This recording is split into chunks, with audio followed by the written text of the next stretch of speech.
सरकार को लगा कि ये व्यक्ति ऐसा है कि फारसी, अरबी, हिब्रू, लैटिन और इंग्लिश के तो माहिर है ही, तो इनको यदि हम भारत की तरफ भेजेंगे तो वहाँ की जो लैंग्वेजेस हैं ये वहाँ भी, हाँ ये उन दिनों की बात है सर। बीए के बाद इन्होंने ये काम शुरू कर दिया। फिर इनको लगा कि मुझे लॉ करनी चाहिए, इन्होंने लॉ कर ली। अच्छा।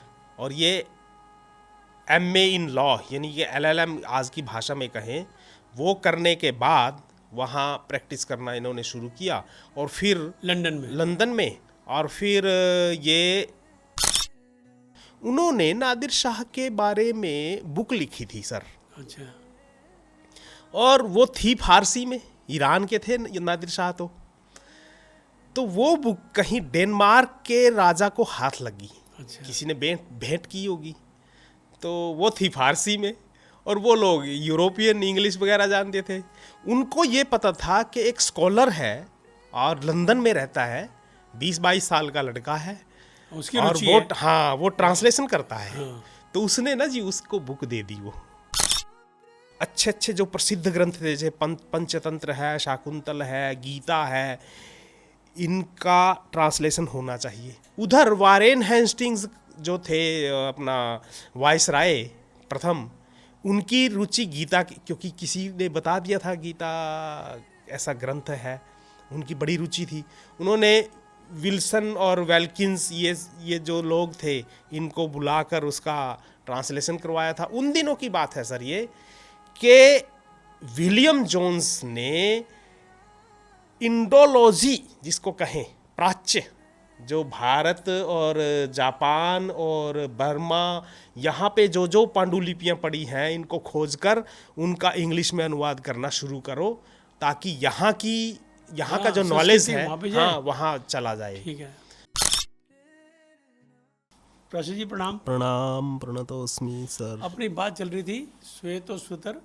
हाँ जी, श्वेता उपनिषद पर चल रही है। 6वां अध्याय। हाँ जी, ये चल रहा है, चैप्टर जो है ना, हाँ जी वो चल रहा है। हाँ जी। अच्छा, मेरे को एक बात बताइए, मतलब इस बात की बड़ी जिज्ञासा है, संस्कृत को देवताओं की भाषा माना जाता है। हाँ जी ये तो है ही। और हमारी जो ये जितनी भी है वो सारी संस्कृत से आती है, हिंदी वगैरह जो हाँ, सब जननी है, जननी है जी बिल्कुल। और हमारे जितने शास्त्र हैं जी, वेद हैं, पुराण, वो सारे संस्कृत में लिखे सब संस्कृत में। और आप 1 मिनट में कह देते हो वो स्कॉलर ने, फॉरेन वाले ने, वेस्टर्न स्कॉलर ने ये पढ़ा ये पढ़ा। हाँ, तो ये तो कैसे, उनको संस्कृत तो आती नहीं थी, फिर कैसे संभव? तो असल में किसी ने ट्रांसलेशन की या कैसे? बिल्कुल ट्रांसलेशन जो आप बात कर रहे हो ना, कि ये शुरुआत हुई थी जब ये यूरोपियन लोग यहाँ पे आए भारत में। तो सब प्रकार के लोग होते हैं, व्यापारी भी होते हैं, समाज है तो। हाँ जी। तो उसमें एक व्यक्ति थे, क्योंकि जो ब्रिटिश औपनिवेशिकता थी जिसको कहें, जो कॉलोनी उन्होंने यहाँ बसाई एक किस्म से, इसके ऊपर कब्जा किया भारत के ऊपर, तो 2 बातें तो थी।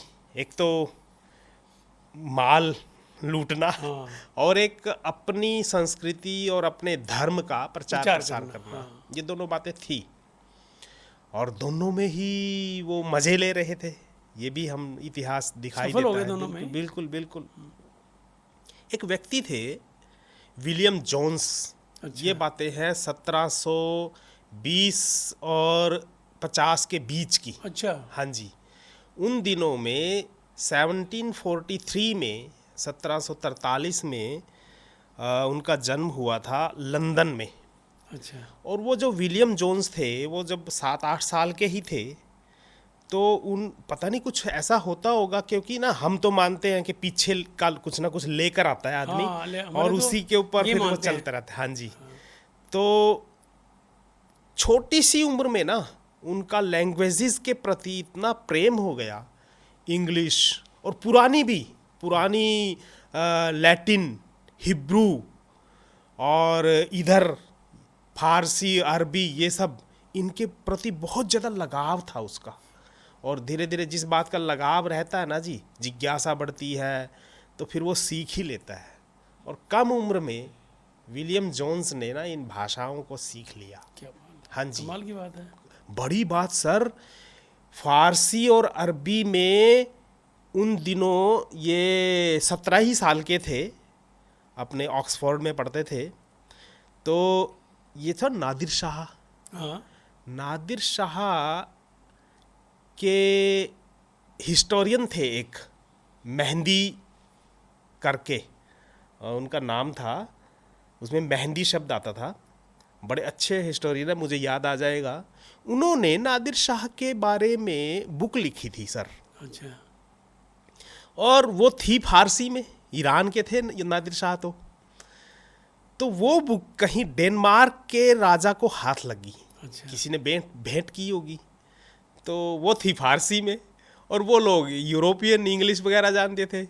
उनको ये पता था कि एक स्कॉलर है और लंदन में रहता है, 20-22 साल का लड़का है, उसकी और रुचि वो है। हाँ वो ट्रांसलेशन करता है। हाँ तो उसने ना जी उसको बुक दे दी, वो विलियम जोन्स को, कि तू इसकी ट्रांसलेशन कर।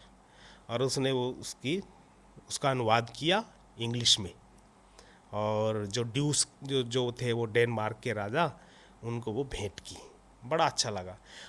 अब ये होता है सर कि बड़े आदमी के साथ यदि लिंक हो जाएं तो फिर छोटे मोटे जो ट्रांसलेशन की हुई चीज़ें थी ना, फिर वो भी फिर प्रकाश में आ गई। हाँ, प्रकाश में बस फिर तो यूनिवर्सिटी में उसका नाम हो गया कि ये तो विलियम जोन्स। अच्छा, ब्रिटिश जो सरकार थी, उनके जो लोग थे, उनकी भी नज़र आ गई उसके ऊपर। थोड़ा फेमस हो गया तो इन्होंने इलेक्शन भी लड़ लिया अच्छा संसद का, पर वो फेल हो गए, मतलब जीते नहीं। पर सरकार को लगा कि ये व्यक्ति ऐसा है कि फारसी, अरबी, हिब्रू, लैटिन और इंग्लिश के तो माहिर है ही, तो इनको यदि हम भारत की तरफ भेजेंगे तो वहाँ की जो लैंग्वेजेस हैं ये वहाँ भी वहाँ ठीक भी, बात हाँ ये उन दिनों की बात है सर।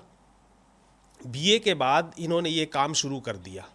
फिर इनको लगा कि मुझे लॉ करनी चाहिए, इन्होंने लॉ कर ली। है। अच्छा और ये एमए इन लॉ, यानी कि एलएलएम आज की भाषा में कहें, वो करने के बाद वहाँ प्रैक्टिस करना इन्होंने शुरू किया। और फिर लंदन में और फिर ये वहाँ की सरकार ने इधर भेज दिए 1774 के आसपास। जैसे छोटी वारेन, होती, हाँ 34-35 वॉरेन साल की young हेस्टिंग्स age थी। वगैरह आ गए थे इधर।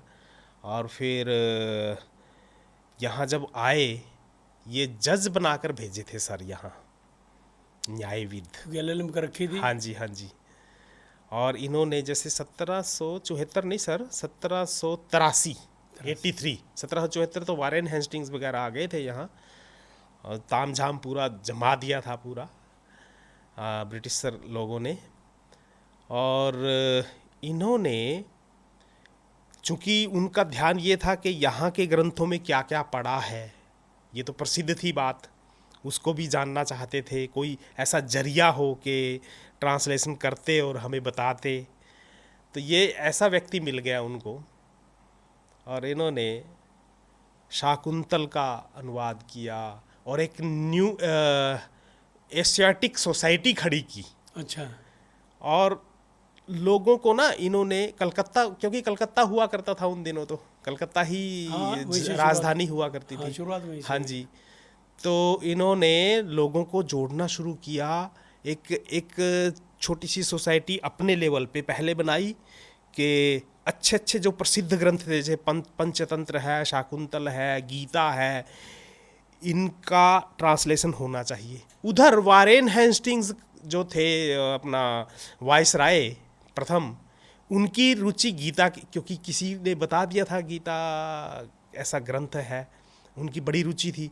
उन्होंने विल्सन और वेल्किंस, ये जो लोग थे, इनको बुलाकर उसका ट्रांसलेशन करवाया था। उन दिनों की बात है सर ये, कि विलियम जोन्स ने इंडोलॉजी जिसको कहें, प्राच्य, जो भारत और जापान और बर्मा, यहाँ पे जो जो पांडुलिपियाँ पड़ी हैं, इनको खोजकर उनका इंग्लिश में अनुवाद करना शुरू करो, ताकि यहाँ का जो नॉलेज है हाँ वहाँ चला जाए। ठीक है। तो जिज्ञासा थी, रुचि थी, इस काम पे ये जुटे। इसलिए ना बहुत बड़ा काम इनको, कर गए हाँ वो। बहुत बड़ा, बहुत बड़ा काम कर बहुत बड़ा, इसलिए इनको फादर ऑफ इंडोलॉजी बोलते हैं। क्या जो प्राच्यविदों के पिता हैं वो मतलब कि शुरुआत यहाँ से हो गई थी। जो आप कह रहे थे ना कोई तो होगा शुरुआत, तो शुरुआत यहाँ से विलियम जोन्स ने की। विलियम जोन्स का नाम, उनकी प्रतिभा, इतना ही नहीं, ये लैंग्वेजेस के से अलग भी उन्होंने मनुस्मृति का इसलिए अनुवाद किया कि वो लॉ के विद्यार्थी थे, न्यायविद थे, और वो चाहते थे कि कोई पारंपरिक ग्रंथ मुझे ऐसा मिले जिसके ऊपर हिंदू लोग विश्वास हाँ, करके, क्योंकि और न्याय सभी- करने में हाँ, ना बहुत न्याय तो कई तरह से होता है ना। हाँ जी। जो परंपराएं उनको भी law में लेते परंपराएं, हैं। तो ऐसी परंपरा का रीति-रिवाज। जो ग्रंथ है जो यहाँ से सदियों से चल रहा था, इन्होंने ट्रांसलेशन किया, और बड़ा पॉजिटिव, मनुस्मृति के प्रति इनका दृष्टिकोण बहुत पॉजिटिव था सर। और इन्होंने ये कहा था कि ब्रिटिश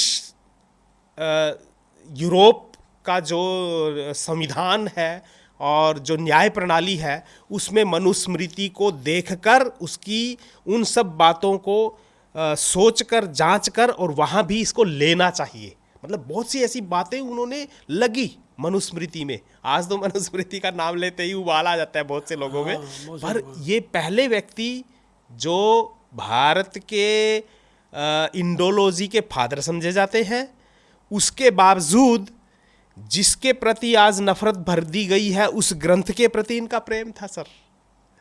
तो धीरे धीरे चाहे साहित्य की बातें हों, चाहे दूसरे जो विधाएं हैं उनकी बातें हों, इनका सतत दृष्टि उनके ऊपर रही और ये अनुवाद का काम ऐसे इस तरीके से करते रहे।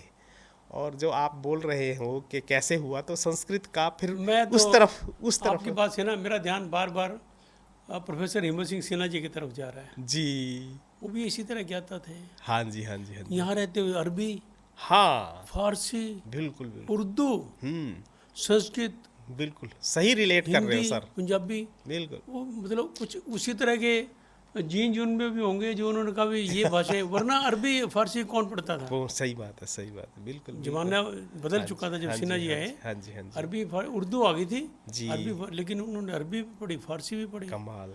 और भी उसके बेस पे ना उन्होंने सारे, जैसे इस्लामिक धर्म है हाँ जी, हाँ जी, उसमें उनका मास्टरी, मास्टरी की, और जूइस में भी हाँ हाँ, कोई धर्म छोड़ा ही नहीं। बिल्कुल बिल्कुल। जैनिज्म में सर्व में उनकी मास्टरी रही, क्योंकि वो सभी भाषाओं के ज्ञाता हाँ, होने के नाते यही ना, उनकी पहुंच भाषाविद जो होगा, हाँ, अंदर तक गई उनकी। हाँ, वो मतलब जो अध्येता है भाषा का, वही आगे चलकर पूरे संसार का सबसे जो अग्रणी विद्वान होगा ना, उस पंक्ति में बैठने वाले हैं भाषाविद खासकर।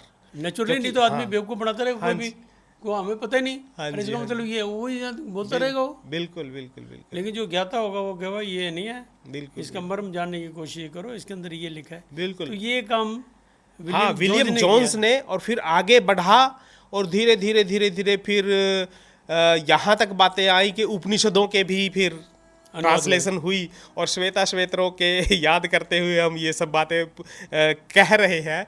तो श्वेता श्वेतरोपनिषद की ट्रांसलेशन की बातें कहाँ से शुरू हुई और फिर उनके ट्रांसलेशन किस तरीके से हुई, तो उसके फाउंडर यदि कहें क्या, तो ये विलियम जोन्स। हमारी नज़रों में तो आप फाउंडर हो, आपने उनसे हमारी मुलाकात करवा दिया। नमो नमः।